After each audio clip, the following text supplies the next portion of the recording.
Pregnancy and embryonic development जो अकर होती है इम्प्लांटेशन के बाद to develop embryo into the foetus. Embryo का डेवलप होना फीटस में, उसको एम्ब्रियोनिक डेवलपमेंट कहते हैं। ठीक है, तो उसके लिए आपको सुटेबल एनवायरनमेंट उसकी ग्रोथ के लिए प्रोवाइड करना पड़ता है।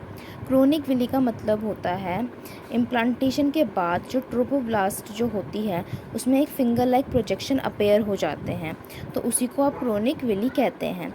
ये सराउंडेड होता है यूट्राइन टिश्यू से और मेटेनियल ब्लड से। ठीक है, मेटेनियल ब्लडर मतलब मदर का ब्लड। ठीक है, तो अब बात करते हैं प्लेसेंटा की। तो ये जो प्लेसेंटा होता है वो क्रोनिक विली और यूट्राइन टिश्यू के मिलने से इंटरडिजिटेशन से बना होता है, जो कि फॉर्म करता है एक स्ट्रक्चरल और एक फंक्शनल यूनिट।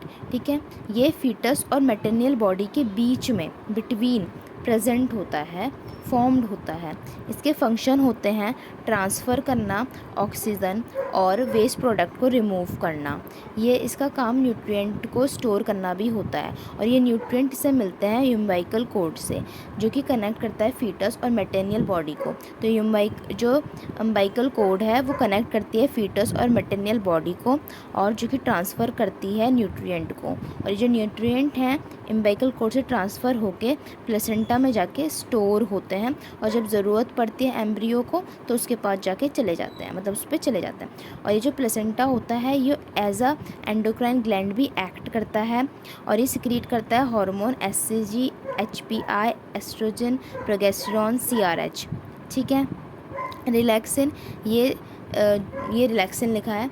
तो ये सिक्रीट किया जाता है ओवरी के द्वारा पैचुरेशन के दौरान रिलैक्स करने के लिए प्यूबिक सिम्फेसिस को। अब इम्प्लांटेशन हो गया, उसके बाद हमने पढ़ा था ट्रोफोब्लास्ट और इनर मास सेल के बारे में। तो ये जो इनर मास सेल है ना, ये डिफ्रेंशिएट हो जाती है 3 लेयर में, एक्टोडर्म, मेसोडर्म और एंडोडर्म। एक्टो वाली आउटर होती है, मेसो वाली मिडल होती है, एंडो वाली इनर होती है। ये 3 लेयर से ही एक एडल्ट की बॉडी फॉर्म होती है। जितने भी टिश्यूज़ हैं, ऑर्गन हैं, ये सिर्फ इन 3 लेयर से ही जर्मिनेट हुए हैं। ठीक है, स्टेम सेल, ये एक ऐसी सेल होती है, मतलब बहुत ही स्पेशल टाइप की है, जिसकी टेंडेंसी होती है एक न्यू ऑर्गन को राइज करना। गेस्टेशन पीरियड एक ऐसा पीरियड होता है जिस टाइम पे जो एम्ब्रियो होता है वो मदर के वॉम में रहता है, मतलब एक ऐसा पीरियड जिस दौरान एम्ब्रियो मदर के वॉम में रहता है उसको गेस्टेशन पीरियड कहते हैं। ह्यूमन में ये 9 मंथ का है, कैट में और डॉग में ये 63 डेज़ का है। ठीक है, अब हम बात करते हैं डेवलपमेंट डिफरेंट मंथ की प्रेगनेंसी के दौरान। तो फर्स्ट मंथ में हार्ट फॉर्म होता है, सेकंड मंथ के एंड में एम्ब्रियो डेवलप करता है limbs and digits. First trimester का मतलब 3 मंथ। तो उन 3 महीने में जो मेजर ऑर्गन है वो फॉर्म होते हैं, लिम्स, एक्सटर्नल जेनिटल ऑर्गन, ये सब फॉर्म होते हैं।